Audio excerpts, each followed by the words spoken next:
Dan saya yakin kalau misalkan Akang dibawa sama Bapak ini, pasti ada ilmunya, ada isinya. Kan juga kan langsung ada isinya. Gitu. Jadi kita bahas Cina, bahas MBG atau Cina di MBG, MBG di Cina. Saya bahas di MBG aja sebenarnya udak-udak aja gitu, Pak Guru. Jadi tadi yang tadi saya diulangi gitu dari yang distributor distribusi. Oke. Sudut pandang pengusaha. Ini jadi MBG sudut pandang pengusaha. Jadi ya? dari awal buat saya MBG itu udah sebuah penghinaan intelektual. Yang pertama adalah kalau misalnya pemerintah berasumsi MBG bisa mendorong ekonomi dari bawah, itu tidak pernah akan terjadi karena kita sebagai pengusaha kita akan mati-matian untuk menekan COGS dan memperlebar jarak margin keuntungan. Itu artinya kita nggak mungkin beli di harga retail. Iya. Yang kita kejar adalah di harga distributor. Itu berarti kita harus memotong beberapa mata rantai untuk sampai di atas. Sementara mata rantai yang ada di pasar tradisional itu mata rantai yang udah paling bawah. Berarti itu juga yang terjadi yang bisa kita rasain sekarang selama 1 tahun MBG ini, tapi pergerakan di real di bawah nggak terlihat. Kenapa? Karena pemilik SPPG itu nggak belanja di pasar, dia belanja di distributor. Di grosiran. Di grosiran. Berarti kan nggak sampai ke bawah, nggak ada trickle down effect sampai bawah. Itu jadi buat saya itu omong kosong. Itu omong kosong banget. Itu yang pertama. Yang kedua adalah MBG akan membuka sebuah lapangan pekerjaan. 1.200.000 itu. Nah, kita mengalami ekonomi memburuk tuh semester 2 2024. Maaf kalau saya salah, tapi kita rasakan seperti itu. Jadi dari 2024 pertengahan udah mulai ada proses beberapa perusahaan bangkrut, PHK dan segala rupa. Dan sampai 2025 pun sama, ekonomi terus memburuk. Dan saya juga ngerasain betul yang kata Purbaya yang mulai di bulan Mei kita udah ada penurunan sampaikan 0 laju ekonominya dan segala rupa, maaf, atau istilahnya apapun itu yang dipakai istilah Purbaya. Dan itu juga yang kita rasakan. Sampaikan saya seingat saya dari periode Mei sampai Agustus ya, saya minus 250 jutaan ada untuk operasional. Emang nggak nutup itu. Semua itu keluar 250 juta cuma buat itu. Dan langsung saya tahu ini udah memburuk, lebih buruk dari zaman COVID. Maka saya langsung melakukan penyesuaian jam kerja, gaji, dan segala rupa. Nah, intinya di dalam periode yang sepanjang itu, dengan banyaknya perusahaan yang bertumbangan, banyak juga yang gulung tikar dan segala rupa, atau yang UMKM yang akhirnya dia terpaksa tutup. Akhirnya mereka diserap sama SPPG. Itu artinya 1.200.000 itu tidak murni. Betul. Tidak murni membuka lowongan kerja yang baru. Iya. Itu yang. Lalu saya pernah dengar Prabowo juga bilang kalau misalnya menghidupkan beberapa vendor. Nah, yang mereka nggak tahu vendor itu udah ada sebelum ada SPPG. Dan vendor-vendor itu udah punya karyawan sebelum ada SPPG. Jadi kan omong kosong kan? Sekarang omong kosong. Kalau misalnya vendor akhirnya pada kenyataannya vendor-vendor banyak juga yang nggak nambah karyawan. Kenapa? Karena penurunan di pasar tradisional diikuti sama SPPG. Itu artinya nggak perlu ada tambahan karyawan. Iya. Kecuali pasar tradisional masih berjalan kenceng nih. SPPG berjalan kenceng. Dia pasti narik karyawan nih. Kalau misalnya kandang ayamnya punya 10, karena ada SPPG tambah 5, minimal dia harus tambah karyawan lagi. Tapi kalau misalnya dia punya 10, setelah ekonomi menurun dia jadi 5, terus nambah jadi 10, karyawannya kan masih yang kemarin. Belum ada penyerapan snowball effect yang dicita-citain sama Prabowo itu. Vendor-vendor akan nggak ada. Iya. Itu nggak terjadi. Itu jadi omong kosong. Karena gini, Pak. Nanti ngomong ya. Waduh. Karena gini, Pak. Tapi sebelumnya pernyataan Bapak bahwa ini nggak berdampak, MBG itu nggak berdampak, kosong doang gitu, itu keliru, Pak. Ini dampaknya besar, Pak, terhadap pasar. Yaitu harga jadi mahal. Iya, jadi Pas awal-awal SPPG dibentuk di mana-mana, itu harga ayam tuh naik sekitar 30-40% di pasar. Karena kesedot semua kan, ketarik semua. Jadi kan kita tuh berpikirnya kalau kita pemerintah itu ada proyek yang melibatkan seluruh rakyat Indonesia dari Sabang sampai Merauke, melibatkan 5 juta meter persegi wilayah, itu tuh setidak-tidaknya tuh pertama ada riset, ada penelitian, dan kemudian ada persiapan gitu kan. Seharusnya itu minimal tuh 2 tahun. Nah, saya bayangkan tuh 2 tahun untuk persiapan yang semacam ini tuh. Nah, tapi kita tuh enggak. Jadi tiba-tiba langsung gitu. Karena SPPG tiba-tiba langsung ada, dapur MBG tiba-tiba langsung ada, dan mereka tidak punya circle pasar sendiri kan, tiba-tiba langsung ngambil di distributor yang tadi Bapak sebutkan itu.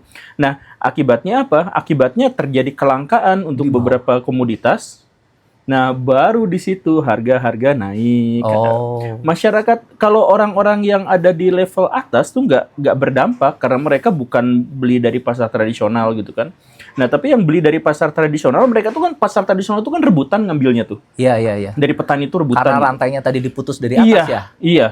Jadi kalau kita misalkan datang ke pasar-pasar tradisional, mereka tuh kan harus jam 2 pagi, jam 1 pagi datang atau teleponan ambil gitu. Jadi mereka tuh sistemnya rebutan.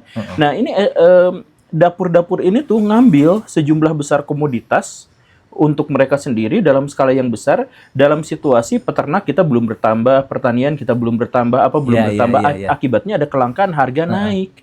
Nah, harga naik itu dampaknya apa? Terhadap rakyat kecil. Makanya saya tuh bilang MBG itu adalah menguntungkan untuk orang kaya dan merugikan luar biasa terhadap orang miskin. Betul. Satu itu. Kemudian masalah yang berikutnya dari kerugian rakyat kecil itu adalah lahan mata pencarian mereka itu diambil sama MBG. Kantin-kantin sekolah tuh banyak yang gulung tikar. Kantin sekolah banyak yang gulung tikar. Koperasi-koperasi sekolah berhenti gara-gara kan biasanya mereka tuh dapat setoran dari kantin. Itu berhenti. Kemudian orang-orang yang jualan di depan sekolah yang kayak gitu itu juga omsetnya turun drastis. Nah, yang diuntungkannya siapa? Yang diuntungkannya misalkan yang bikin dapur MBG itu kan minimal harus punya uang 1,5 M untuk bikin dapur MBG itu. Jadi kalau misalkan, kami membuka lapangan pekerjaan, iya memang lapangan pekerjaan dibuka untuk orang yang punya modal 1,5 M per satu dapur. Jadi kalau misalkan anggota DPR ada yang punya 16, ada yang punya 20, ada yang punya 30 dapur, bayangkan seberapa besar modal mereka, dan itulah yang dibuka lapangan pekerjaannya. Jadi mereka yang sudah punya lapangan pekerjaan, mereka yang sudah makmur dalam penghasilan, justru mereka yang dapat. Betul. Jadi bukan menciptakan pengusaha baru kan, kasarnya kan. Jadi memang dia udah ada latar belakang, udah bisa mengeluarkan 1,5 itu. Dan tadi yang saya nyambungin nih Pak Guru, jadi setelah periode penyesuaian itu, di saya tuh ada pengurangan tenaga kerja gitu. Kenapa saya tahu 1.200.000 lowongan kerja itu semu? Karena yang berhenti di saya kerja di SPPG. Nah, itu jadinya seharusnya seharusnya kan kalau misalnya memang buka lowongan pekerjaan, karyawan saya nggak ada yang berhenti, tapi pekerjaan baru orang keterima di lowongan kerjaan di SPPG itu. Jadi buat saya itu yang semu, yang itu dua hal. Yang berikutnya ini saya cuma 3 aja Pak Guru, yang 3 yang saya soroti. Yang ketiga adalah lupa, jadi saya lupa. Tadi kepotong sama saya. Kepotong nggak? Yang ketiga adalah SPPG dan apapun bisnisnya, yang kita harus pahami adalah bisnis makanan dan minuman itu bisnis yang paling susah untuk dikendalikan. Iya, itu yang harus dipahami. Contohnya, saya bilang, seandainya saya punya bengkelas, barang bahan baku saya itu aman, Pak Guru. Kenapa? Karena kalaupun karyawan saya ngebawa 1 batang besi ke depan, tetangga depan belum tentu butuh, Pak Guru. Tapi apalagi kalau misalnya demi untuk keselamatan saya yang mencuri, saya potong-potong, maka harga batang besi itu akan jatuh. Akan lebih jatuh. Jadi Itu kalau di bisnis di luar makanan. Tapi apa yang terjadi di bisnis makanan dan minuman, Pak Guru? Makanan dan minuman tuh, minyak goreng, nggak usah jauh, beda RT, Pak Guru. Nyebrang aja, tanya, Bu, mau nggak minyak goreng murah? Kebocoran di industri makanan minuman tuh sangat tinggi. Walaupun margin kita sangat lebar, tapi kita juga harus ngitung berapa yang kemungkinan bisa kita yang kecurian kita. Karena di industri makanan dan minuman tuh nggak mungkin ada angka pasti. Nggak mungkin nggak ada angka pasti. Contohnya gini, kita nggak goreng kerupuk. Satu karung kerupuk ngabisin 2 liter minyak goreng. Cobain deh, 2 minggu lagi ganti merek kerupuknya, goreng lagi. Apakah linear lagi? Belum tentu. Bagaimana kita mastiin ya? Kita pakai angka kira-kira. Jadi oke lah, kira-kira satu karung kerupuk 3 liter minyak goreng lah, kira-kira. Tapi bagaimana kalau misalnya yang 1 liter itu bohong? Iya. Maka kan terjadi korupsi di situ. Maka nilai manfaat yang diterima sama anak-anak akan makin turun lagi, tergerus lagi. Belum lagi daging ayam. Cobain deh, Pak Guru. Daging ayam beli nih. Udah gitu kita olah susut loh. Secara gramasi. Oh iya. Secara gramasi itu susut, apalagi karena ayam kita ayam boiler kan, banyak kandungan airnya. Begitu udah dia biarin, kita timbang lagi susut. Nah, susutan itu misalnya pada kenyataannya susutnya cuma 5 kilo. Tapi kalau misalnya ternyata dia bilang 10 kilo, bagaimana kita ngauditnya? Iya. Iya. Bagaimana kita ngauditnya? Sementara 5 kilo yang lebih ini masih bisa dijual ke tetangga. Yang itu saya bilang, dipotong-potong juga nggak apa-apa. Beda sama besi. Besi satu ini dipotong-potong, harganya jadi kilo. Harganya jadi kilo, nggak per batang kan.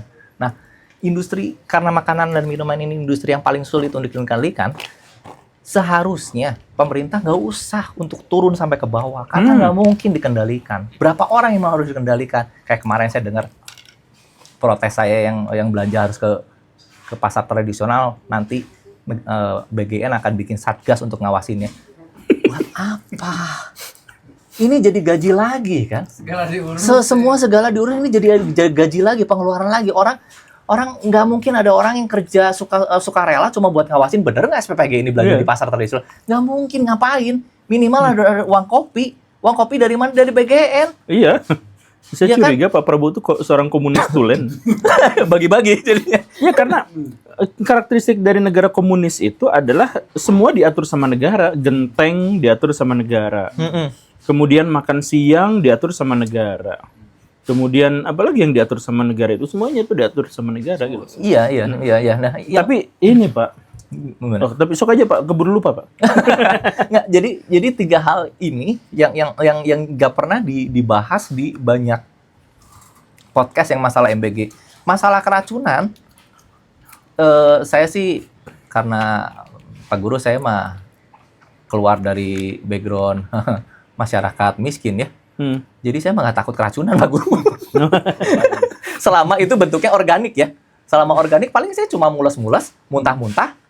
Nggak mungkin sampai menimbulkan kematian, kecuali ada bahan-bahan kimia itu yang berbahaya, yang bahan-bahan atau ya kalau misalnya kecuali misalnya ada ubi yang beracun atau jamur yang beracun, tapi kayaknya nggak mungkin ada 2 hal itu di menu MBG kan.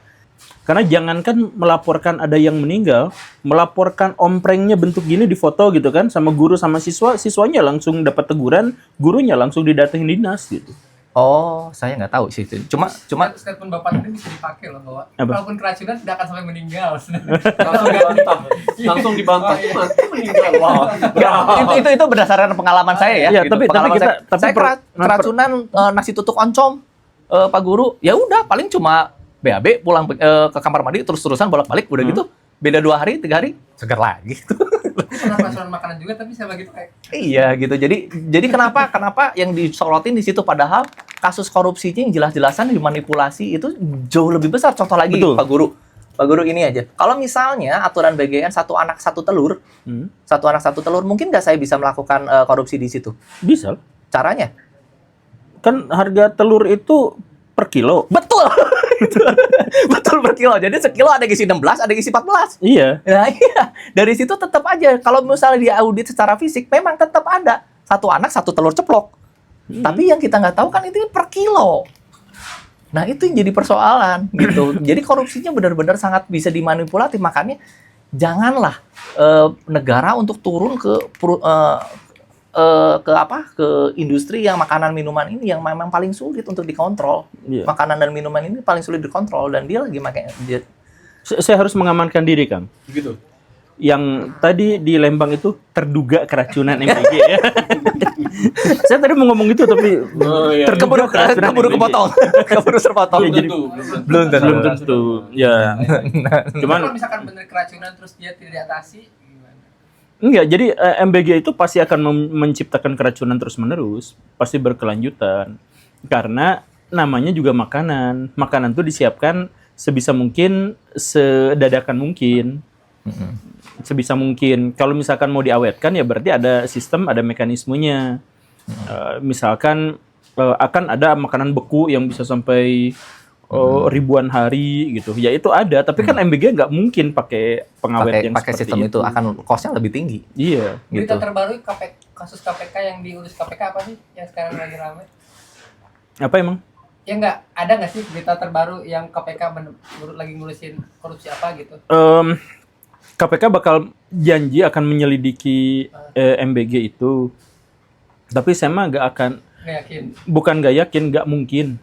Kang, mau ngomong sesuatu? Oh tidak. Sebelum saya ngomong itu, saya tuh mau ngomong gini. Jadi MBG itu, Kang, kalau akan ngeluh dalam konteks ekonomi, itu tuh nggak nyambung. Oh, iya. Karena apa coba? Karena ini sepenuhnya ekonom-ekonom di sekeliling Pak Prabowo itu, semuanya udah ngomong persis seperti yang akan ngomong, tapi presiden kita tuh kepala batu. Jadi, orang-orang di sekeliling Pak Prabowo tuh sebenarnya nggak ada yang setuju dengan MBG. Semuanya tuh, Pak, tolong jangan gini. Pak Purbaya sekalipun. Bahkan Pak Purbaya itu kan saking nggak maunya akhirnya tidak dilibatkan. Menteri Ekonomi tapi nggak dilibatkan dalam Dana pengadaan sebesar ini. Iya, dana sebesar ini. Ini udah bener-bener pelanggaran terhadap administrasi negara sih. Udah bener-bener kacau gitu. Udah layak ada yang masuk pengadilan kalau di negara yang benar gitu. Karena ini sampai di level bendahara negara tidak tahu apa-apa terkait dengan anggaran yang dikeluarkan oleh lembaga Gara-gara besar. kasus yang motor itu ya? Yang Iya. dia terkaget-kaget itu. Iya, dia kan kaget. Jadi dia emang udah nolak dari zaman dulu gitu. Cuman maksud saya gini, Pak. Ada kabar burung. Saya tuh Harus hati-hati itu ya sekarang. Iya, saya harus hati-hati. Jadi ada kabar burung. Nah, kabar burungnya itu kemarin juga saya ceritain. Jadi kabar burungnya itu gini. Ada tim internal, staf ahli, para pakar yang ada di sekeliling Pak Prabowo ngusulin. Ngusulinnya itu ke burung tadi. Rung, jangan kritik MBG, jangan kritik Prabowo. Itu kata orang dalam, kata stafnya. Jangan kritik MBG, jangan kritik Pak Prabowo. Udah batu. Kita mau ngomong kayak gimana pun, pakar-pakar paling terkemuka, orang paling lihai, akademisi di bidangnya, gak ada yang didengerin. Karena semuanya itu atas ambisi pribadi satu orang. Yang lain, mau itu menteri, mau staf ahli, mau itu orang, gak ada, Pak, yang didengerin tuh gak ada. Yang mungkin tuh dimarahin, disebut antek asing. Ya itu yang misalkan ini ahli-ahli ngomong gini, endasmu, ya diperlakukan begitu gitu. Jadi udah tahu itu ahli, udah tahu itu pakar. Kalau misalkan ngomong tuh disebutnya endasmu gitu. Jadi semuanya itu adalah pertimbangan pribadi aja. Dan semua orang tuh harus ngikutin aja. Makanya si pakar itu dalam kabar burungnya kepada si burung itu ngomongnya, Rung, gak usah ngeritik. Soalnya kalau ngeritik malah lebih mungkin digebukin. Tapi tetap gak akan didengerin. Jadi biarin aja hancur sendiri. Orang dalamnya bilang gitu. Nah tapi itu kabar burung. Kabar ya. burung. Kabar burung. Benar. Terus ada kabar burung yang lain lagi. Jadi ini terkait dengan psikologi Pak Presiden gitu. Jadi kemarin lalu itu ada sejumlah wartawan diundang, yuk kita diskusi. para wartawan, ayo aspirasinya kita terima langsung kepada Pak Prabowo. Langsung wartawan senior itu datang, ujuk. Bukan yang disiarkan ya, bukan yang disiarkan televisi, tapi yang lain. Ini kan di kabar burung ya, jadi nggak ada di TV. Nah, dalam situasi yang seperti itu tuh, si wartawan itu tadinya kan diajaknya sharing, yuk kita Pak Presiden mau denger kalian ngomong gitu kan. Itu format acaranya. Tadinya. Tapi begitu acara dimulai, 5 jam nonstop Pak Presiden ngomong, cerita semuanya ke sini. Udah 5 jam itu, baru ya silahkan kalian ngomong 1 orang 5 menit. Udah selesai. Berarti itu bukan 2 arah. Nggak 2 arah. Itu protokolnya begitu. Ya, sih. Jadi kalau misalkan Bapak sebagai pengusaha ini omong kosong nggak mungkin. Semua pengusaha kita tuh nangis Pak, tahu itu. Cuman mereka tuh ya saya mau ngomong gimana lagi, udah batu gitu. Ya. Iya sih.